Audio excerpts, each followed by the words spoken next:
సంవత్సరాల తరబడి ఎన్ని మందులు వాడినా మీ మోకాల నొప్పులు తగ్గట్లేదా? ప్రాణ పెయిన్ క్లినిక్ లో అత్యాధునిక చికిత్స.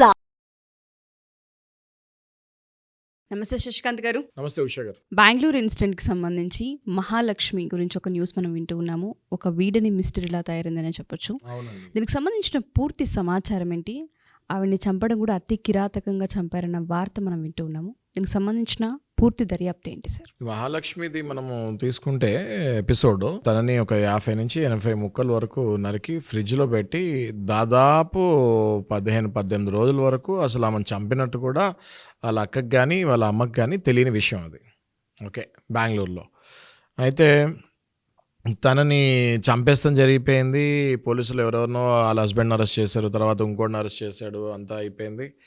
సరేలే ఇంక వీళ్ళే నిందితులు అనుకునే క్రమంలో వేరే వేరే స్టోరీలు మళ్ళీ బయటకు వస్తూ ఉన్నాయి. ఆ పద్ధతిలో చూసుకుంటే మనం అసలు మహాలక్ష్మి బ్యాక్గ్రౌండ్ ఏంటో చూసుకుంటే కనుక మహాలక్ష్మి అనే ఆమె ఫ్యాషన్ డిజైనర్. అయితే మ్యారేజ్ అయింది హేమంత్ దాస్ తోటి 2011లోనే ఎప్పుడో బెంగళూరులో స్థిరపడ్డారు. వాళ్ళిద్దరికీ రోజులకి ఒక కూతురు కూడా ఉంది. ఓకే, అయితే ఎప్పుడైతే ఈమె ఫ్యాషన్ డిజైనింగ్ రంగంలోకి దూచుకుంటూ పోవాలనుకుందో షార్ట్ కట్ మెథడ్స్ అప్లై చేద్దాం అనుకునింది. ఓకే, దానివల్ల ఏమైందంటే ఇప్పుడు ఆమెతో పాటు పనిచేసే కొలీగ్స్ కానివ్వండి, లేకపోతే ఆ ఇండస్ట్రీలో ఉన్న వాళ్ళు వేరే వాళ్ళు కానివ్వండి, వాళ్ళ మీద వలేస్తాం స్టార్ట్ చేసింది ఈ మహాలక్ష్మి. అక్కడ పతనం స్టార్ట్ అయింది. సో ఇప్పుడు ఈ ట్రయాంగిల్ లవ్ స్టోరీ అని కొంతమంది అంటున్నారు. ఆమెను ఒకరిని ప్రేమిస్తే ఆమెను ఇంకోళ్ళు ప్రేమించారు, ఆ ప్రేమించినోడు చంపేశాడు అనేసి. అయితే పోలీసు వాళ్ళు ఫస్ట్ ఈమె చనిపోగానే పట్టుకున్నది ఎవరిని అంటే హస్బెండ్ని, హేమంత్ దాస్ని. హేమంత్ దాస్ని విచారించగా తెలిసింది ఏంటంటే హేమంత్ దాస్ మంచోడే, ఆయనకి ఈ హత్యకి ఎటువంటి సంబంధం లేదు. కానీ హేమంత్ దాస్ నుంచి ఒక పేరు బయటకు వచ్చింది. నాకు అష్రఫ్ అనే వ్యక్తి మీద అనుమానం ఉంది, ఎందుకంటే అష్రఫ్కి మహాలక్ష్మికి ఎఫ్ఐఆర్ ఉందని నాకు డౌట్గా ఉంది అని. ఆ తర్వాత అష్రఫ్ని పట్టుకొని బాగా విచారించారు. ఆ తర్వాత మళ్ళీ పోలీసులు తెలిసింది ఏంటంటే అష్రఫ్ది ఇందులో వాస్తవం లేదు. ఎందుకు అంటే అష్రఫ్ ముక్తిరంజన్ అనే పేరు ఒక పేరు చెప్పాడు. ఆ తర్వాత వీళ్ళు ముక్తిరంజన్ని పట్టుకుంటాం జరిగింది.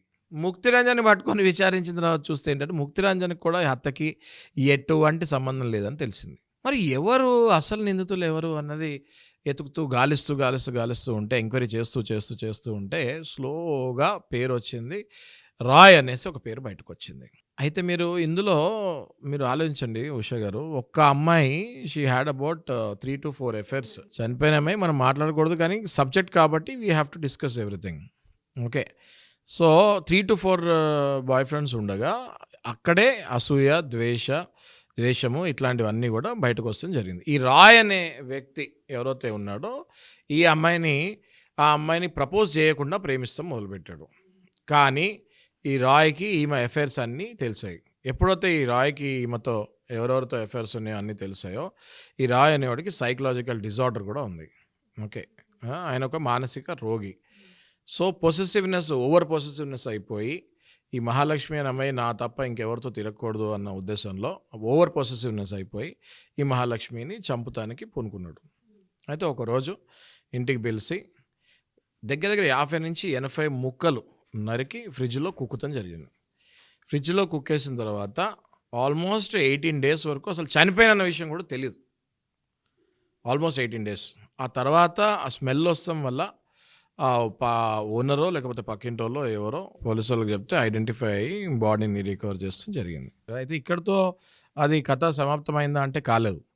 ఆ తర్వాత రాయ్ కూడా చనిపోతాం జరిగింది. ఎవరైతే చంపాడో ఆయన కూడా చనిపోతాం జరిగింది. అది ఎలా జరిగింది అంటే ఈ రాయ్ అనేవాడు ఎవరో పోలీసులు కనిపెట్టారు అని తెలుసుకొని ఇంకా నన్ను ఈ పోలీసులు వదలరు అని చెప్పి ఈ రాయ్ అనే వ్యక్తి వాళ్ళ తమ్ముడికి చెప్పాడు, ఆమెను చంపింది నేనే అని కన్ఫెషన్ ఇచ్చాడు. కానీ వాళ్ళ తమ్ముడు ఈ రాయిని కాపాడాలనే ఉద్దేశంతో ఎవరికి చెప్పకుండా నువ్వు జాగ్రత్తగా ఉండు, నేను ఎవరికి చెప్పను, నువ్వు బతుకుంటే మాకు చాలు అన్న ఉద్దేశంలో ఆ రాయిని కాపాడటం జరిగింది. కానీ పోలీసు వాళ్ళకి మీకు తెలుసు కదా, పోలీసు వాళ్ళు మేబీ అప్పుడప్పుడు కొన్ని ఎంక్వైరీలో లేట్ అవ్వచ్చు, కానీ ఇన్ఫర్మేషన్ అయితే గ్యాదర్ చేస్తారు ఖచ్చితంగా. ఆ తర్వాత ఇన్ఫర్మేషన్ వస్తుంది జరిగింది. ఎప్పుడైతే పోలీసు వాళ్ళు వీళ్ళని గాలిస్తం జరిగిందో, రాయ్కి ఎప్పుడైతే ఆ విషయం తెలిసిందో, రాయ్ అక్కడే బెంగళూరులో ఒక శ్మశాన వాటిక దగ్గరికి వెళ్ళి సూసైడ్ చేసుకుంటాం జరిగింది. ఈ కథ ఎట్లా అయిందంటే ఫస్ట్ మహాలక్ష్మి చనిపోయింది, తర్వాత హేమంత్ దాస్ భర్త ఎంక్వైరీ చేస్తాం, ఇంట్రోగేషన్ జరిగింది. ఆ తర్వాత ముక్తిరంజను, ఆ మధ్యలో అష్రఫ్, వీళ్ళందరివి అయిపోయిన తర్వాత లాస్ట్లో అసలు నేరగాడేవాడు అంటే రాయ్. ఇది ఒక సినిమాటిక్ స్టోరీ లాగా జరిగింది. ఇద్దరు చనిపోవటం జరిగింది. అయితే ఇప్పటికీ మళ్ళీ ఇంకా పోలీసు వాళ్ళకి ప్రూఫ్ రాలేదు రాయే చంపాడు మహాలక్ష్మిని అని. ఎందుకంటే నిందితుడు లేడు లేడు. ఇప్పుడు ఆయన నిందితుడు అనుకుంటున్నారు, ఆయన చనిపోయాడు. ఇప్పుడు ఇంట్రాగేషన్ చేస్తానికి ఇంకెవరున్నారు? సో ఇది ఇంకా ఒక క్వశ్చన్ మార్క్, వీడని మిస్టరీ లాగానే ఇంకా ఉంది, ఇంకా మిగిలిపోయింది. మేబీ ఇది కేసు కొట్టేస్తారా ఆయనే నిందితుడని, లేకపోతే మళ్ళీ ఇంకా విచారిస్తారా అన్నది మనం ఎదురు చూడాలి. తప్పకుండా. బట్ ఇక్కడ కనుక మనం చూస్తే ఎవరైతే మహాలక్ష్మి అనే ఆవిడ ఉందో పెళ్ళైపోయింది, ఆల్రెడీ పాప కూడా ఉంది అని చెప్తూ ఉన్నారు. ఫ్యాషన్ ఇండస్ట్రీలో ఉండి ఎదగాలన్న ప్రాసెస్లో ట్రాప్స్కి ఎప్పుడైతే వెళ్తూ ఉంటుంటారో వాళ్ళ గోతుని వాళ్ళు తవ్వుకున్నట్టే ప్రతిసారి నిరూపితం అవుతూనే ఉంది. ఫ్యాషన్ రంగాల్లో కానివ్వండి, ఫిలిం ఇండస్ట్రీలలో కానివ్వండి, కొన్ని ఇండస్ట్రీస్ మనం తీసుకుంటే చాలా న్యూస్లో మనం ఇటువంటివి వింటూ ఉన్నాము. ఆ చావులు కూడా అతి కిరాతకంగా, అంటే అసలు ఇలా చంపుతారా, చావు అనేది ఇలా ఉంటుందని మాట్లాడుకోవడానికి కూడా అతిశయోక్తిగా జుగుప్సాకరంగా ఉంటూ ఉంటాయి సార్.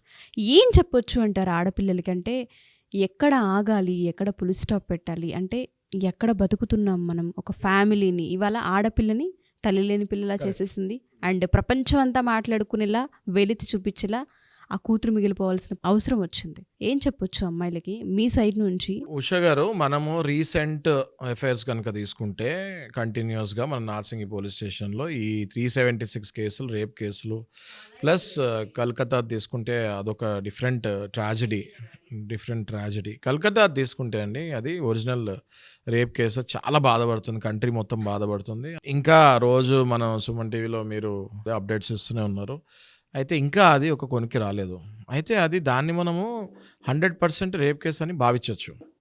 ఇప్పుడు ఇక్కడ రీసెంట్గా మనము కొన్ని కేసెస్ చూసేవి ఏంటి అంటే, అది రేపో కాదో కూడా తెలియని కేసులు. ఇక్కడేమో మగవాళ్ళ వల్నరబుల్, అంటే మగవాళ్ళని ఎక్స్ప్లాయిట్ చేస్తున్నారా అన్న అనుమానం ప్రజల్లో కలిగింది. మన గతంలో ఒక 2-3 కేసులు, రీసెంట్ కేసులు తీసుకుంటే మాత్రం ఖచ్చితంగా మగవాళ్ళని వాళ్ళలో వేసి మగవాళ్ళు ఇప్పుడు జాగ్రత్తగా ఉండాల్సిన పరిస్థితికి వెళ్ళారేమో అన్నది అందరు చర్చించుకుంటున్నారు కామన్గా అది. ఓకే, మళ్ళీ ఇప్పుడు ఈ కేసు చూస్తే ఇందులో ఆ అమ్మాయి పెళ్ళయిన తర్వాత ఒక 3-4 అఫైర్స్ పెట్టుకొని లాస్ట్లో ఒకటి చేతిలో చనిపోవడం జరిగింది. ఇదంతా కూడా ఏమవుతుంది అంటే బేసిక్గా ఒకటి లాట్ ఆఫ్ ఇన్ఫాచురేషన్ అండి.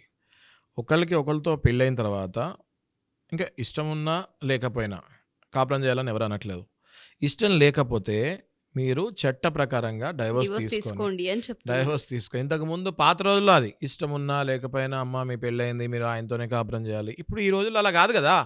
ఇష్టం లేకపోతే మీరు వ్యక్తపరిచి లీగల్గా డైవర్స్ తీసుకొని వేరే అఫైర్లోకి వెళ్ళండి. ఒకళ్ళతో పెళ్ళి అయిన తర్వాత వాళ్ళతో కలిసి ఉండి వేరే వాళ్ళతో అఫైర్ చేస్తే అది ఎక్స్ట్రా మ్యారిటల్ అఫైర్ అవుతుంది. అయితే సుప్రీంకోర్టు ఎప్పుడైతే లివ్ ఇన్ రిలేషన్స్కి ఓకే అనిందో, అది దాన్ని బ్రహ్మాండంగా మన పబ్లిక్ మిస్యూజ్ చేస్తూ ఉంది. But end of the day effect అవుతుంది వీళ్ళే కదా సార్. అవును కదండి. ఇప్పుడు లివ్ ఇన్ రిలేషన్స్ ఓకే అంటానికి దానికి ఎన్నో కారణాలు ఉన్నాయి. ఓకే, దాన్ని మిస్యూజ్ చేసి లివ్ ఇన్ రిలేషన్ ఓకే అనేసరికి ఇప్పుడు డైరెక్ట్గా మనం ఒక కేసు చూసాము అప్ కంట్రీలో.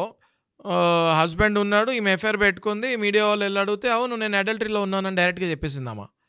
అంటే అడల్టరీ అన్నది వర్డ్ మరి ఆమె ఎలా అర్థం చేసుకుందో తెలియదు. అడల్టరీ అన్నది ఒక తప్పు. అడల్టరీ అంటే పెళ్ళైన తర్వాత వేరే వాళ్ళతో ఎఫ్ఐఆర్లో ఉంటే దాన్ని అడల్టరీ అంటారు. ఆమె ఆ అడల్టరీ అన్న వర్డ్ని ఎలా యూజ్ చేసింది అంటే, అవును నాకు పెళ్ళైంది, నేను అడల్టరీలో ఉన్నాను, సుప్రీంకోర్టు ఒప్పుకుంది. ఏంటి సుప్రీంకోర్టు ఒప్పుకుంది? అడల్టరీ అంటే ఏంటి అసలు మీకు మీనింగ్ తెలుసా? మనం భారతదేశంలో ఉంటున్నాము, సాంప్రదాయ ప్రకారంగా హిందూ మ్యారేజ్ చేసుకుంటున్నాము, సప్తపది అగ్ని చుట్టూ తిరుగుతున్నాము, ప్రామిస్ చేస్తున్నాము. తెలుసో తెలియకో అప్పుడప్పుడు ఇన్ఫాచురేషన్స్ అవుతాయి కూడా. అందులో నుంచి మళ్ళీ బయటకు వచ్చి మీరు కాపురం చేయాలి, సవ్యంగా ఉండాలి అన్నదే మన పెద్దలు మనకు నేర్పింది. కానీ ఇక్కడ ఇంకా పెద్దవాళ్ళు అసలు మధ్యలోకి వాళ్ళని ఇన్వాల్వ్ చేయట్లేదు. వీళ్ళు డైరెక్ట్గా ఎక్స్ట్రా మ్యారిటల్ అఫైర్లకు వెళ్ళిపోతున్నారు. వెళ్ళమని చెప్తున్నాను నేను కూడా. ఇష్టం లేకపోతే డైవర్స్ తీసుకొని వెళ్ళండి. డైవర్స్ తీసుకోకుండా మీరు ఎక్స్ట్రా మ్యారిటల్ అఫైర్లకు వెళ్ళినప్పుడు అవతల పార్ట్నర్కి నేను సజెషన్ ఇచ్చేది ఏంటి అంటే, మీరు కూడా ఇలా చంపే వరకు వెళ్ళకండి. మీరు కావాలంటే కంటెస్టెంట్ డైవర్స్ వేయండి. Adultery is grounds for divorce అండి ఉషా గారు. ఎవరైనా అడల్టరీ అక్రమ సంబంధంలోకి వెళ్తే అది చూపించుకొని మనం కోర్టులో డైవర్స్ అప్లై చేస్తే మీకు డైవర్స్ వచ్చేస్తుంది. ఓకే, కానీ అడల్టరీని క్రైమ్ ఏదో పెద్ద తప్పు చేసినట్టు మీరు ఆమెను చంపేస్తే జైల్లోకి వెళ్ళేది మీరే కదా. ఇప్పుడు ఆమె చేసిన తప్పు వెళ్ళిపోతుంది, జైల్లో మీరే కదా కూర్చోవాల్సింది. ఇప్పుడు ఈ పరిస్థితిలో ఏమైంది, రాయ్ కూడా సూసైడ్ చేసుకోవాల్సి వచ్చింది, తప్పు చేశాడు కాబట్టి. ఇప్పుడు ఆ హస్బెండ్ ఏం తప్పు చేశాడని పాపం ఆయన రోడ్డు మీద పడిపోయాడు ఇప్పుడు. సో దయచేసి నేను చెప్పేది ఏంటి అంటే సభ్య సమాజానికి, కుర్రవాళ్ళకి, ఇప్పుడిప్పుడు పెళ్ళిళ్ళు చేసుకునే వాళ్ళకి, ఈ జనరేషన్కి, పాత జనరేషన్ ఎవరైతే ఇంకా అక్రమ సంబంధాల్లోకి వెళ్తున్నారో అంటే 40-50 ఏళ్ళు కూడా ఇట్లాంటి అయ్యో 40 కనిపిస్తూనే years ఉన్నాయి. చూస్తున్నారు కదా మీరు. 40 years 50 years వాళ్ళు కూడా అడల్టరీకి వెళ్తున్నారు కాబట్టి నేను నా వైపు నుంచి ఏం మెసేజ్ ఇద్దాం అనుకుంటున్నానంటే మీకు పెళ్ళయి మీరు గనక వేరే అఫైర్కి వెళ్ళాలంటే డైవర్స్ తీసుకొని వెళ్ళండి. ఇలా వెళ్తే అనవసరమైన గొడవలు జరిగి మీకు కానీ లేకపోతే మీ పార్ట్నర్కి కానీ కంప్లీట్ లైఫే డ్యామేజ్ అయ్యే ఛాన్సెస్ ఉన్నాయి. Adultery is grounds for divorce. ఆ పాయింట్ వాడుకొని డైవర్స్ తీసుకోమని వేరే పార్ట్నర్స్కి చెప్తున్నా. వీళ్ళకేం చెప్తున్నా ఎక్స్ట్రా వాళ్ళకి మీరు డైవర్స్ ఇచ్చేసి మీరు వెళ్ళండి ఎక్కడికైనా అఫైర్స్కి. పాపం అవతల పార్ట్నర్ ఏం పాపం చేసుకున్నారు, అనవసరంగా వాళ్ళని అన్యాయం చేస్తాం ఎందుకు అని చెప్తున్నాను. లివ్ ఇన్ రిలేషన్ సుప్రీంకోర్టు ఎందుకు పెట్టింది? మీకు పెళ్ళి అన్న వ్యవస్థ మీద నమ్మకం లేకపోతే ఇద్దరు మీరు కలిసి ఉండొచ్చు. పెళ్ళే చేసుకోవాలని కాదు, ఒక ఆడామగా మీకు పెళ్ళి అన్న వ్యవస్థ మీద నమ్మకం లేకపోతే లివ్ ఇన్ ఉండొచ్చు. ఇది వెస్ట్రన్ కంట్రీస్లో కామన్ అయింది. మన ఇండియా కూడా గ్లోబలైజేషన్లో మన ఇండియా కూడా ఒకటి ఉంది కాబట్టి ఓకే అని చెప్పింది. కానీ మీకు పెళ్ళిళ్ళు అయిన తర్వాత వెళ్ళి వేరే వాళ్ళతో కాపురం చేయమని ఎవరు చెప్పలేదు. దాన్ని మిస్యూజ్ చేయకండి అని చెప్తున్నాను నేను. ప్రతి ఒక్కరు ఎఫెక్ట్ అవ్వాల్సిన అవసరం వస్తూ ఉంటుంది. కుటుంబాలు రోడ్డున పడుతూ ఉంటుంటాయి.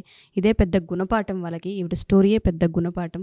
అట్లీస్ట్ ఇప్పటికైనా మీరు అన్నట్టుగా ఇష్టం లేదు ఎక్స్ట్రా మ్యారిటల్ వెళ్ళిపోతున్నాం అన్నప్పుడు ఇవతల వాళ్ళకి డివోర్స్ ఇచ్చి వాళ్ళ సంసారం అంతే కదా అండి ఉషా గారు.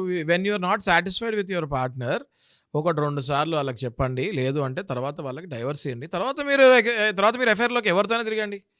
మీరు ఒక పార్ట్నర్ తోటి లీగల్గా రిలేషన్లో ఉండి హిందూ మ్యారేజో లేకపోతే ముస్లిం మ్యారేజో వాట్ ఎవర్ క్రిస్టియన్ మ్యారేజో చేసుకున్న ఏ మ్యారేజ్ అయినా మ్యారేజ్ చేసుకున్న తర్వాత ఒక కమిట్మెంట్ మీరు మీ పార్ట్నర్కి ఇచ్చిన తర్వాత వేరే వాళ్ళతోటి ఫిజికల్గా ఇన్వాల్వ్ అవుతుంది. తప్పు 100% తప్పు. ఎస్.